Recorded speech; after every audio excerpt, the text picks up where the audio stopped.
What is that? What is that? What is it? They're eating her. Well, that wouldn't do at all. Oh, no, not the beast! And then they're going to eat me. This isn't plans 1 through 8 from outer space. Not the beast! This is plan 9. Oh, hi, Mark. This is the one that worked. You're tearing me apart, Lisa! Exterminate all man animals.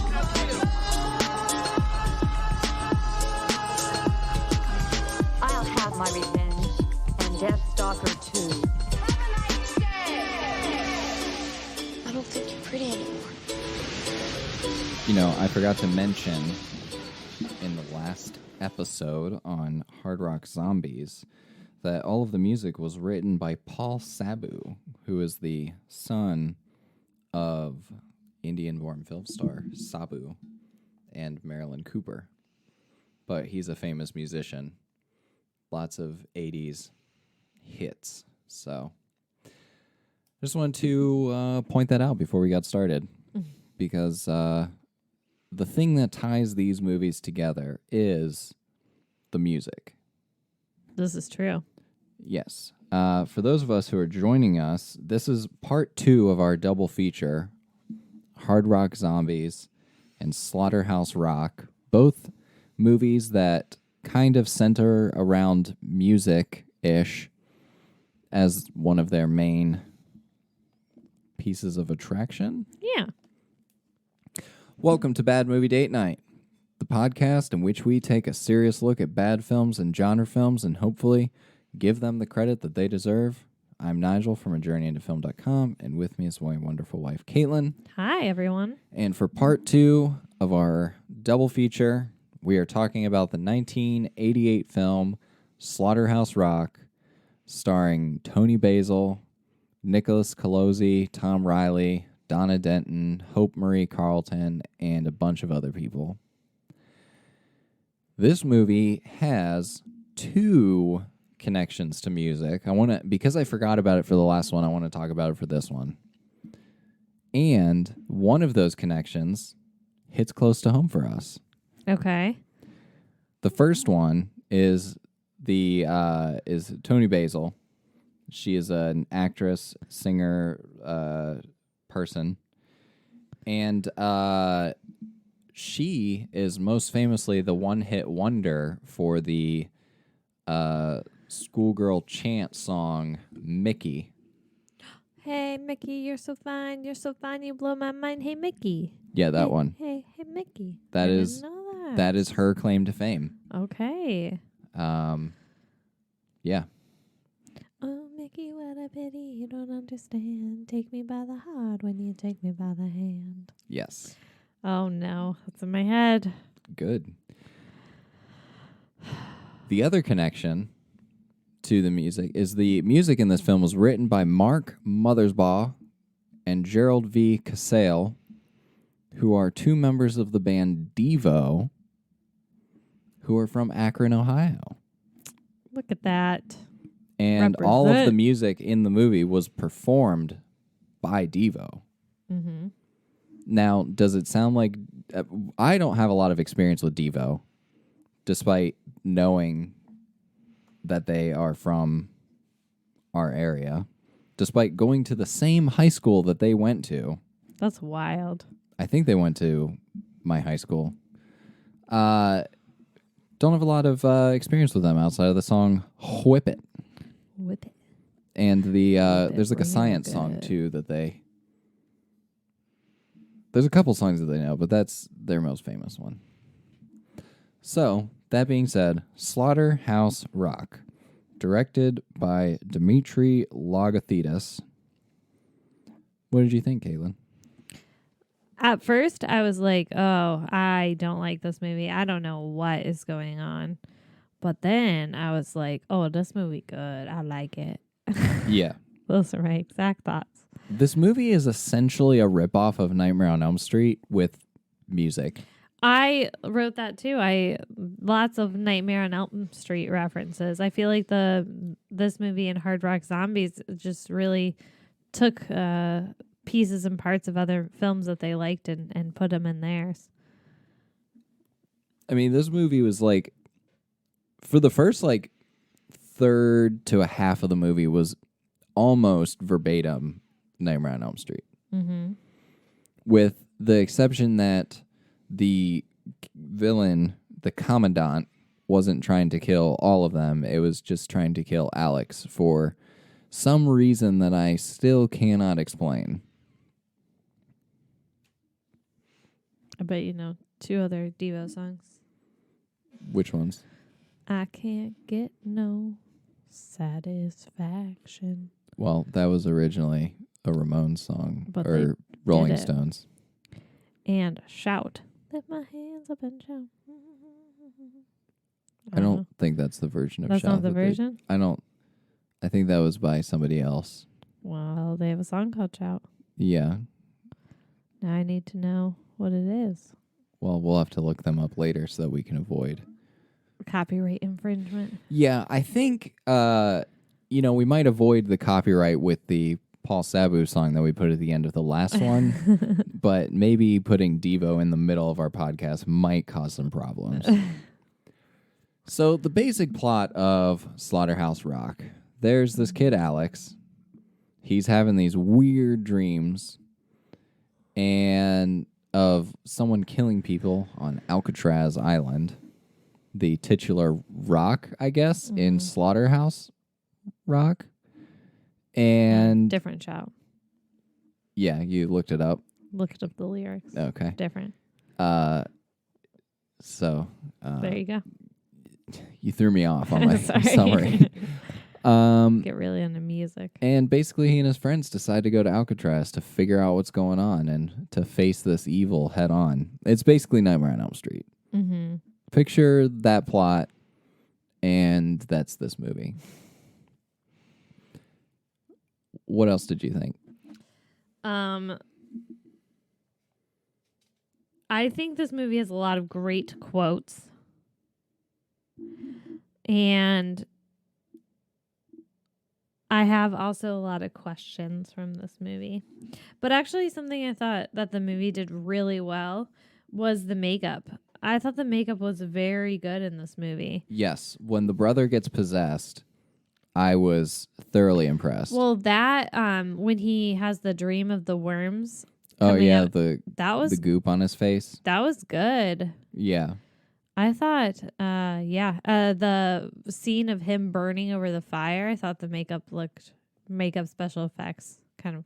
Yeah, the all movie was very creative with a lot of its moments. Yeah, so I applaud that. I thought it really held up. I didn't think it looked like cheesy.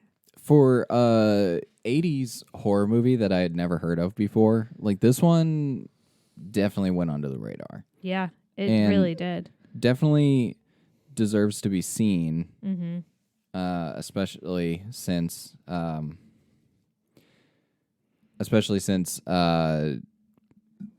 well, I don't want people to think about it as just like a Nightmare on Elm Street ripoff and then not watch it. So Yeah. I mean, it is its own thing in a way. It kind of felt like a Scooby-Doo episode too, so there's that. I always like a good old, the gang gets together to go explore Alcatraz, a la the Scooby Gang. Exactly.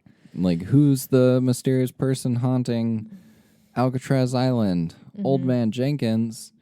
It's not actually Old Man Jenkins. It's a snake thing. An Right. evil snake spirit. I got a quote from this movie. I'm gonna start making it a thing. Like it's gonna become the new hip thing to say. Yeah, because we're the tastemakers of the world. Yeah, I'm gonna spread it all around work.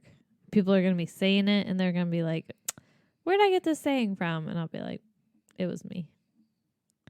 You wanna know what it is? Yeah, I'm on pins and needles. Does an accordion player wear a pinky ring? Oh, yeah. Valid question. We never learn the answer to that But I'm question. assuming it's yes, because she wanted a burger. Yeah. I mean, she at least wanted to go out with him. So Right. I guess we can assume the answer is yes. Yeah. But anytime you ask me like, hey, you want to get Chinese for dinner? I'll be like, does an accordion player wear a pinky ring? That's going to be my new way of saying yes to people. If you don't remember to say that to me the next time I ask you to get Chinese, I will be very disappointed. As you should be. So the connections to Nightmare on Elm Street are numerous. One, you got the dreams. You got the dream fake outs. You got the fire. He's at a I don't want to call it a restaurant, but he's like at a diner hangout place, and the wall does the weird imprint thing of the demon thing on the wall behind him. He gets burned. Although his injuries from his dreams don't seem to be real. So I was kind of wondering, like when they're on Alcatraz, it seems like whatever happens in the astral plane, if you want to call it that, actually hurts him. But when he's dreaming, it doesn't? That's what it appears. So he's actually safer in his dreams. Yeah. Yeah. You know, one of my favorite quotes from this movie is when the what's her name? Krista asks Jan if she looks good, and Jan says, "Even the small amount of male hormones in my body are tingling." I wrote there was a lot of references to hormones in this movie. Everyone's answers to what is going wrong with him or why is he having these dreams is hormones. Lot of hormone references. Very obsessed with his diet and his mental health as a result of these dreams. And he's always going on, "Oh yeah, I'll sell a new diet book, how to lose weight and your mind at the same time." Right. It was very interesting choice with that. Yeah. This movie made a lot of interesting choices because maybe because I'm not a child of the 80s and I didn't go to college in the 80s, I don't know what a guy's house looks like, but like they had half of a car coming out of the wall. That was hip. The brother had a chain link fence as his headboard. That was weird. And Alex had some sort of metal aircraft door above his bed. Who was the set designer in this and said, "Yeah, this is what a college boy dorm looks like"? I don't know, but I was obsessed with the set designer. So they had these succulent curtains, and I was like, I'm about those curtains. They were so cool. They had all these little succulents on them. Yeah, I liked the decoration of the restaurant that they went to. That was what I was going to say next. They had little succulents at the table, and then they had this sweet like white and black design on the walls, with but a neon dinosaur colors thing too, like lights going on. The extended long shot of all the people eating to establish this diner. Let's talk about that scene for a minute. So Michael goes on a date with that girl. I don't know her name. You mean Alex? Or I'm sorry. With Jan? I wrote Michael. So are you sure his name is Alex? Yeah, his name was Alex and his brother's name was Richard. I'm thinking Michael. So Michael goes on a date with him. There's literally not a character in this movie named Michael. You're wrong. So Michael goes on a date with this girl, and they are eating their burgers, and he's like listening to all the conversations going on around him. Were you disappointed that we didn't get to hear any more of those conversations? I know, we just get little like snippets. Just one line. Yeah. But I was confused as to like why. Like did he have sonic hearing? I think he was so like sleep deprived and so just like going insane that he was picking up things. Okay. Well, this girl that he's on the date with did not pick up on any social cues because he was very uninterested. He was listening to other people's conversations. He was clearly spaced out, and she's talking about her two sisters. Yeah, I don't think it's that he wasn't interested. I think he was just spaced out because of doesn't the matter. trauma. She doesn't know that. We as the viewer may, but she doesn't know that. And But she does eventually ask him, like, what? yeah, hey, but if this is your first date with somebody and they're just kind of like staring at you blankly and she's just oversharing, I would say that was not a successful first date. Yeah, it's kind of surprising that they continue to go out with each other. And I would But like that's to not know. even like a dress. It's just like they neither one of them seem to have a good time, and then all of a sudden they're dating. Yeah, I would love to know what the length of their relationship was before they went out for burgers. Right. Also, I would love to have a burger place like that near us. That was so cool. I need more retro burger places in my life. I also need more Slaughterhouse Rock in my life. Such a good movie. So, go ahead. No, go ahead. So, while we have like the dream thing going on with the, I guess we should just talk about the teacher and the class that they're in. The Bible teacher. Well, okay, I wouldn't really call her she's like kind of a hippie teacher. With the Bible cloak. Yeah, with the cloak. But she teaches a class, Intro to Psychokinesis. I would love to know if any colleges actually teach that as a legitimate class. I mean, I guess in the 80s when there's more of like that metaphysics thing that was popular. But Alex took the class as an easy A. Yeah, that does not sound easy. And for those who are unaware, psychokinesis is like the ability to move things with your mind. It's essentially telekinesis. So they have a whole class on that. And the teacher is somehow aware of his dream state. Yeah, which we don't know why. There are several questions in this movie that are never addressed, that being one of them. And the teacher pulls hey, I found this old book. Maybe it'll be helpful. And somehow that has all of the explanation of what happened to the commandant at Alcatraz and why he became evil and started eating people. And also it has the explanation for... I don't think it has the explanation for his dreams, but she just knows that they need to go to Alcatraz. But she wears a cloak? Yes. Which is a very not 80s thing for a teacher to wear, especially like one who's into so many... Do we want to call them occulty things? It was an interesting choice. You know, there's a lot of interesting choices when it comes to the outfits in this movie. Yes. Yeah. Like when we meet the ghost of Sammy Mitchell, which we kept calling her Sammy Sparkles and Sammy Sprinkles. Sammy Salami, that was another one. We missed her last name at the beginning of the movie. When Sammy's outfit changes 7 times in this movie. That's wild. She's in it for less than 30 minutes total. How fun would that be? You just get to put on a new outfit every scene change. Do you think that you would enjoy being famous for like a one-hit wonder? No. And then I think it'd weird make me outfits? depressed. Because even this picture of her on Wikipedia, she's got a wild hat on. She liked her hats. I think she was really into hats.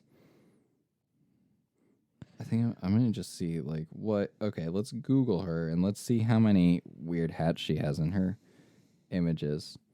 She's, like, really into hats. Oh, yeah. Look at that. There's, like, 2 in the top line alone. It's also weird to see her as the Mickey cover, or the Mickey on the cover of the magazine. Look at that. That hat looks like it's made out of her hair. That's wild. Yeah, that's fun. Maybe you should make hats like your thing. Like maybe you should just start wearing crazy hats and then kind of see where that takes you in life. Yeah, you know, I love the attention, so I think I should get on that. Yeah. So the teacher, why do you think Alex was having those dreams? Well, I can tell you why. It was because Sammy was sending him messages to come save her from Alcatraz. Okay, but why him? He was the most receptive. She tried other people and they wouldn't come. He was the only one gullible enough to come. But she literally died like a week before they went there. If that. She was only having those dreams for like a week. Especially since I think it's meant to be implied at the end that Sammy was Jan's sister. Okay, that was kind of a weird jump in logic, though. Yeah, but he said, your sister has a really nice house. And he sits at a piano with a picture of Sammy on top of it. Right. No, I mean, weird logic jump for the movie. Yeah. I would love to know from our audience if are we meant to think that Sammy is Jan's older sister? That should be your poll question. That will be a poll question. Because I just don't know. That seems to be the implication, but maybe because I think Sammy is inside of him, which is why he can play the piano at the end. Yes, I did get that because of the kiss. Yeah. She like transferred her musical powers to him because she didn't want her music to die. Yes. So it could be that he is just visiting Jan's sister. But then why would there be a picture of Sammy on the piano? I'm not sure about that. Like, because like he wouldn't carry the picture with her everywhere. Like anytime he finds a piano, like, oh, I'm playing for Sammy. Right, and it was there before. I mean, I think so. Well, we never see that house before. No, the I end mean of the movie. just like before he comes over to the piano. True, but I mean, he could have showed up at the house and said, I have to put my picture of Sammy up. Right. That was just kind of odd. What kind of demon would you say that Richard was possessed by? Because I got lots of snake vibes from him. Yeah, definitely a snake demon. But then when we see the actual demon at the end, he just kind of looks like a generic demon. Yeah. I think... What was the... Did we ever see the girl possessed? No. Okay. The Richard was the only person we saw possessed. All right. Everybody else just died. Yeah. That was, I would say, the one thing I didn't like about the movie. Was that everybody but Jan and Alex died? Mm-hmm. Yeah, I kind of wish that... Well, like... You know what I really liked about this is I enjoyed the relationship between the brother and... Between Alex and his brother. Because it felt very genuine. Mm-hmm. But then his brother just dies. And he's like, yeah, I'm cool with it. I love you. Just go. I know. Just save the world. But was he there to get their spirits off of Alcatraz? I think like if he killed the main guy, then like their spirits would be free. Okay. So his powers came from the people he killed? Why weren't there hundreds of more people there? Or does he just keep... Are they just trapped there because he killed them recently? I think that... I also am unsure of why Sammy let him go. She said curiosity just got the best of her. She didn't think that there's actually anything in there. Right, because she's dumb. Yeah. I think they're there because they were recent kills. But I guess because he was trapped in the pot, none of the other spirits from back in the day were there. Right. Okay. I could get on board with that. You know what I thought was an interesting choice regarding all of that? What? So he was a commandant at the outpost that was on Alcatraz. And I just thought about the police officer that was dead, though. Where was his spirit? Yeah, he didn't get the memo to show up to any. No one told. Everybody's like, we don't like that guy. He can stay in his barrel. So all of this guy was possessed and dealing with devils and Satan and stuff back when Alcatraz was an outpost. So it was an island with like Native Americans and American peoples and whatever. And the Native Americans, basically the movie is Native Americans versus the devil, which I thought was a really weird choice because with all of this rich Native American lore, you would think that they could pull some kind of Native American evil spirit to be the snake thing, like some kind of snake god I'm not going to pretend to understand Native American mythology, which it may be why they were just like, oh yeah, he was possessed by the devil worship or whatever. But you would just think that if they were going to use Native Americans to stop him back in the 18-somethings, that they would use some kind of Native American evil spirit or something. Right. You would think, but I thought that was kind of like a weird way to kill him off anyway. Just burning him? Just having him go to like the Native American lands. Well, that was the other weird thing is they had him go to the chapel and they burned him in the chapel. And I don't know if it's because chapels in horror movies are typically consecrated ground or if it was because that was just remote. Because when that building blows up, it is not on an island. No, it most definitely is not. You know who I loved in this movie, though? The two roommates. Oh, they were the best. I was kind of surprised that they didn't die first. I was too.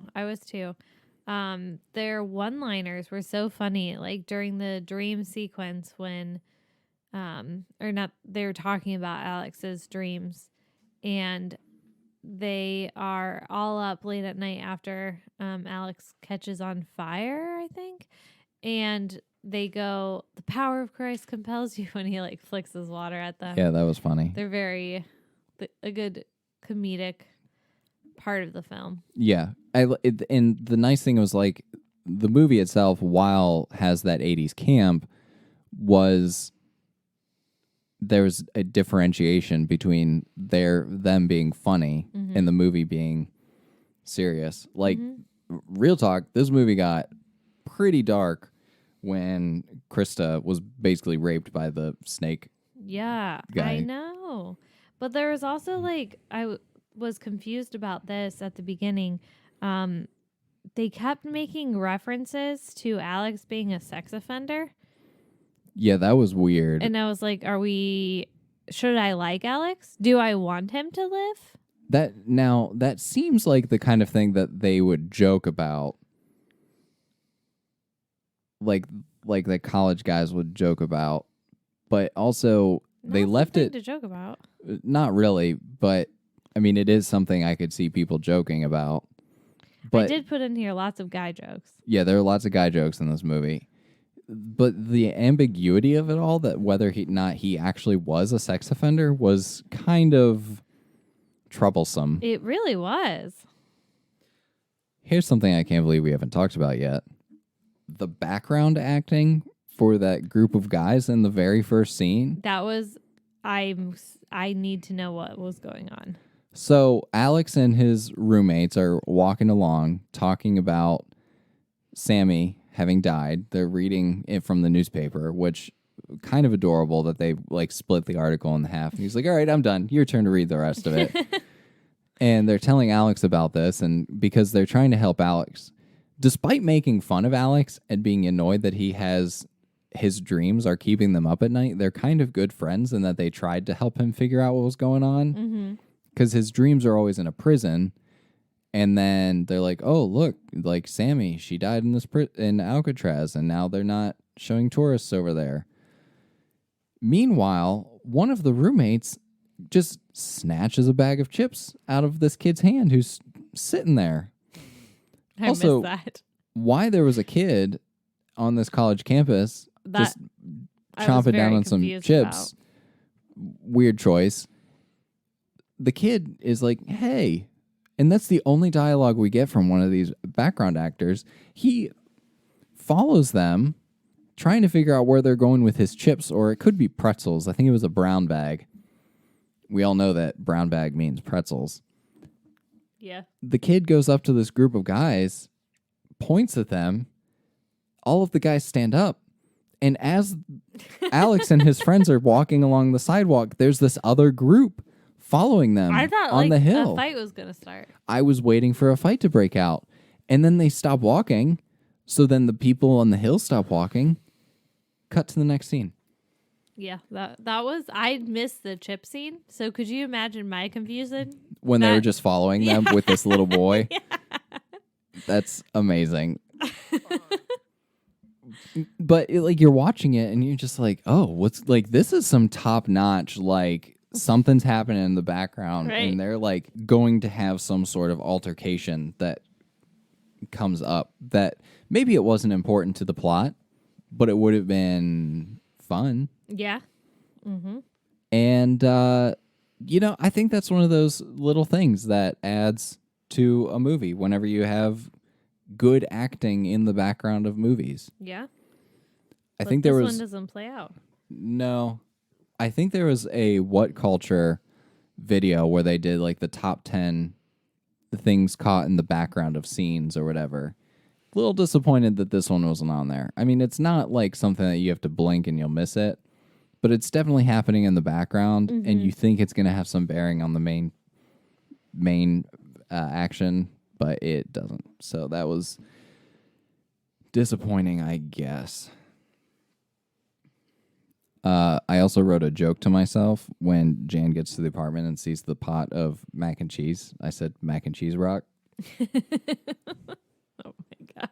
I was at the time that I wrote that, I said to myself, how many rocks are we going to find in this movie? And then I forgot about the joke. It was actually really difficult for me to take notes for this movie because I was so engrossed in it. Yeah, absolutely. I think I was also tired after watching Note-taking. 2 movies back to back and note-taking. Note-taking during movies is not fun, but it helps you remember stuff you want to talk about. I want to talk about how Alex was on fire, but nobody noticed except for the teacher when she arrives. But he's literally on fire. Yeah, that was one of those weird things that kind of diverged from the Nightmare on Elm Street aspect of everything, where things would happen to him in his dreams, but they wouldn't be happening to him in real life. And at first I thought he was going to, like, if you die in your dreams, you die for real. But when he's on fire in his dream and his room is also on fire, the second he wakes up, the fire goes away and he's not burnt.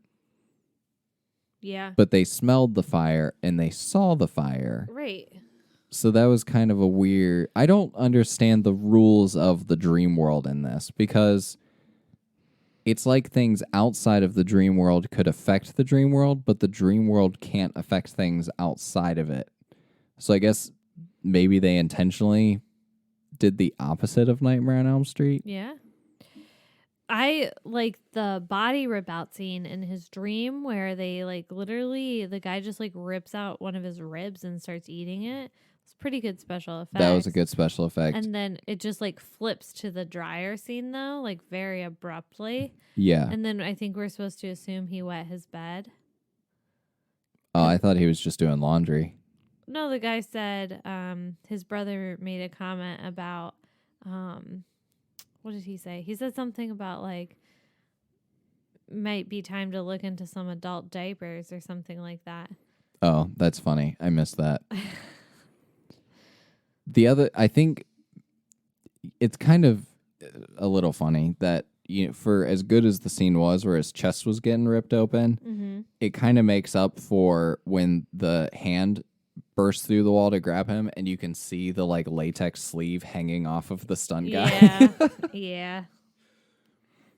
It's like the effects in this movie were simultaneously great and fine. Yes. which, I mean, I guess I'm, like, okay with. It's not, well, I mean, it's not like I'm expecting perfection from a movie that I'd never heard of before. Right. I think this movie was just teaching us that the power of music can save lives. Are you trying to tie this into our... No, that's literally what I wrote because I was like, her music brings his dreams to life. Yeah, through her weird Music interpretive dance magic. saves them. Music brings blank is what I wrote because it just apparently just was the answer to everything. Yeah. That was... So she... I'm still trying to figure out how this worked. So she sent him the dreams. And that's how she told him to come to Alcatraz, which if I was having nightmares about Alcatraz, I would not go to that place. I would not go to that place. I would just gladly... I mean, I guess if, like, my dreams were creating dream fire, then yes. But it's not harming you in real life. yeah, but I guess, like, if you're sleep deprived, it is kind of harming you in real life. Yeah, but did he even try sleeping pills? I don't know what he tried. Didn't seem like he tried sleeping pills. He did not try that hard to sleep, I guess. Right. So she sends him the dreams, but then she also needed to send him her song to tell him that it's her, but he didn't really seem to be paying that much attention to No, the he article didn't about get her it. death. But how did she know that he would get the article about her death? Right. But I guess if, like, the bartender knew her song, that she could influence things outside of him. This girl's just all powerful. Yeah, kind of like the movie X-Ray we watched the other night. You pretty much have to ignore what gets him to Alcatraz, but once you get there, it's all smooth sailing. Mm-hmm. Because I mean, I get, like, the brother getting possessed. Like, okay, that makes sense. Like, nothing on Alcatraz doesn't make sense. Right. It's just why he has the dreams and why him. Questionable. Mm-hmm. And that's all I have to say about that. Do you have any more thoughts? No, I think we touched on all of my. All right. Let's go to your dating corner.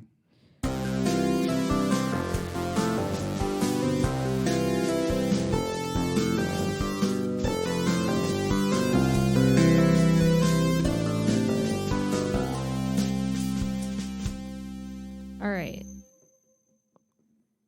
I want to know. I want to know. I want to know.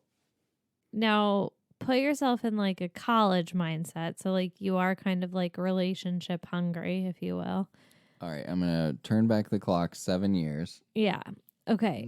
Let's say 10 years. Okay. And you start a relationship with somebody. Okay. And this weird stuff starts happening to them. Instantly break up with them. Right. If you just met them, right? Right? Like, I get it in like other movies, like Reanimator and stuff. Like, they've been together for a while. So you're not Right. going to just break up at that point. Like, They're you're basically pretty invested. engaged. Right. You're very invested. So, like, I get that. Yeah. These people just met. And she's like, yeah, I'll go to Alcatraz with you. There's no, I don't care how boy crazy I am. There's no way I'm going to an island with this guy I just met. Even if he is like having bad dreams, I'd be like, sorry, you go figure that out. I'll catch you when you come back. Now, I'm not saying that this makes it any better, but I do like to think that Alex and Jan, there was an overlap in their friend group, and so they knew, likely what I'm assuming is that they knew of each other, but they had never spent any one-on-one time together. Right, but I guess I'm still a bad friend then, because even as a friend, I wouldn't have gone. Yeah. And like Richard shouldn't have let his girlfriend go. Like if Alex was gonna go, then he should have gone with just his brother. Like, To be fair, though, did any of them really think that any weird stuff was going to happen on Alcatraz? It doesn't matter. It's the middle of the night. I'm not getting into a boat and driving to an island with you. Maybe I'm just a bad person. Maybe I just am like, I'm just like an anxious person where I can think of everything that could possibly go wrong. But I'm not getting on a boat in the middle of the night and going to an island with you. Like literally, unless like you're in an engaged relationship or like married. That would be the only time I'd get in a boat and go to an island with you. Yeah. I guess things were just different in the 80s when you didn't have the power of technology to tell you that the world was a terrible place. Maybe. But I was very disappointed that they all died because I actually thought they were really fun for friend group. And I was like, this is depressing because like now that's just over. Okay. Like they just don't have that friend group. I'm very sad. Yeah. They literally have no one. They have each other now. It's upsetting. I think the most devastating one was Richard, though. Yeah. Because it's not they were just like, oh. And his girlfriend. Yeah. They were like, oh, his body's taken over. Nothing we can do. Right. I was like, isn't there a way, like, his can't you spirit bring them back? seems fine. Right. Can't he just, like, and it's not like he died like the band members did. Right. Like, yeah. I would also, yeah. I'm glad the teacher died because, like, what a bad teacher. Yeah, she was questionable. She said, hey, I'm into all this occult stuff. I think this is what's happening. Also, I'm going to put you in harm's way. Did you love the library scene where Sammy goes to the library and gets that giant book from the library shelf? And Hey, it's like, look at this book. look It's at really this old. book. It can probably help us. Yeah, that was... Now, there have been times where I've been at libraries and I've seen like weird old books and I'm like, oh, that looks Not cool. on a shelf with normal books, though. Sometimes. Really? Yeah. Okay. You can find some interesting things at libraries. Yeah, but in their own weird section.